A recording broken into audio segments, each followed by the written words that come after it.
Mateo, 14 na kabanata. Ang balita tungkol kay Jesus ay nakarating kay Herodes na gobernador ng Galilea, kaya't nasabi niya sa kanyang mga lingkod, Si Juan na tagapagbautismo iyon!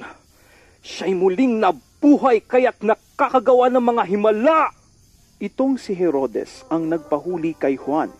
Ipinagapos niya ito at ipinabilanggo dahil kay Herodias na asawa ng kapatid niyang si Felipe, sapagkat sinasabi ni Juan kay Herodes, Bawal na magsama kayo ng asawa ng iyong kapatid.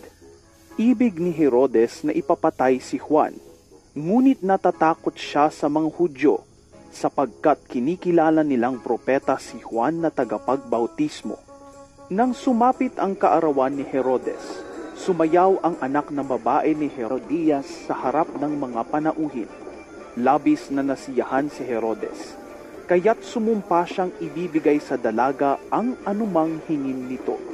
Sa udyok ng kanyang ina, sinabi ng dalaga sa hari, Ibigay po ninyo sa akin ngayon din sa isang pinggan ang ulo ni Juan na tagapagbautismo. Nalungkot ang hari. Ngunit dahil sa kanyang pangakong narinig ng mga panauhin, iniutos niya na ibigay sa dalaga ang hiningi nito. Kaya't pinapugutan niya si Juan sa bilangguan. Inilagay ang ulo sa isang pinggan at ibinigay ito sa dalaga. Dinala naman ito ng dalaga sa kanyang ina. Dumating ang mga alagad ni Juan. Kinuha ang kanyang bangkay at inilibing. Pagkatapos, ibinalita nila kay Jesus ang nangyari. Nang marinig ni Jesus ang pagkamatay ni Juan, sumakay siya sa isang bangka at pumunta sa isang lugar na walang tao.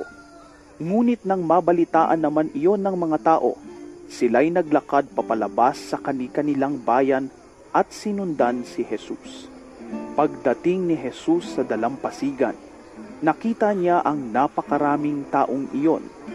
Nahabag siya sa kanila at pinagaling niya ang mga may sakit na dala nila.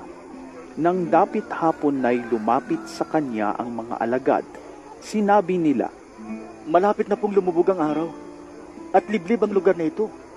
Papuntahin na po ninyo sa mga kalapit na nayo ng mga tao upang makabili ng kanilang makakain. Hindi na sila kailangang umalis. Bigyan ninyo sila ng makakain. Sabi ni Jesus. Sumagot sila, Wala po tayong pagkain, kundi 5 tinapay lamang at 2 isda. Dalhin ninyo rito. Sabi niya. Pinaupo niya sa damuhan ang mga tao. Kinuha ang 5 tinapay at 2 isda. Tumingala siya sa langit at nagpasalamat sa Diyos. Pinaghati-hati niya ang mga tinapay at iniutos sa mga alagad na ipamahagi iyon sa mga tao. Nakakain at nabusog ang lahat. Nang ipunin ng mga alagad ang natirang pagkain, nakapuno pa sila ng 12 kaing ng tinapay. May 5,000 lalaki ang nakakain, bukod pa sa mga babae at mga bata.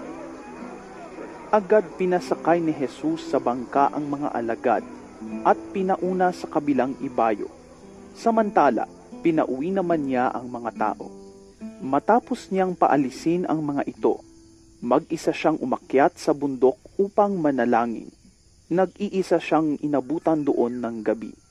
Samantala, ang bangka ay nasa laot na, ngunit sinasalpok ito ng mga alon dahil pasalungat ito sa hangin.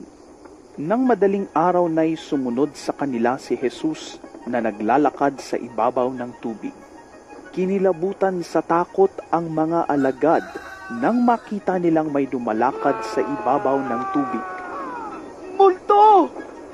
Sigaw nila, ngunit nagsalita agad si Jesus at sinabi sa kanila, Huwag kayong matakot, ako ito.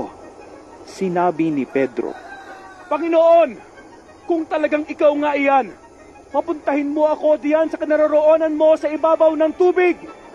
Sumagot siya, Halika! Mula sa bangka ay lumakad si Pedro sa ibabaw ng tubig papunta kay Jesus.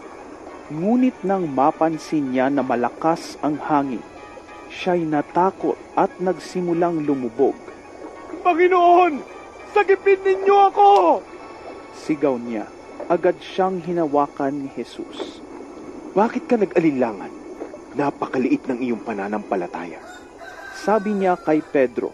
Pagkasakay nila sa bangka, tumigil ang hangin at sinamba siya ng mga nasa bangka.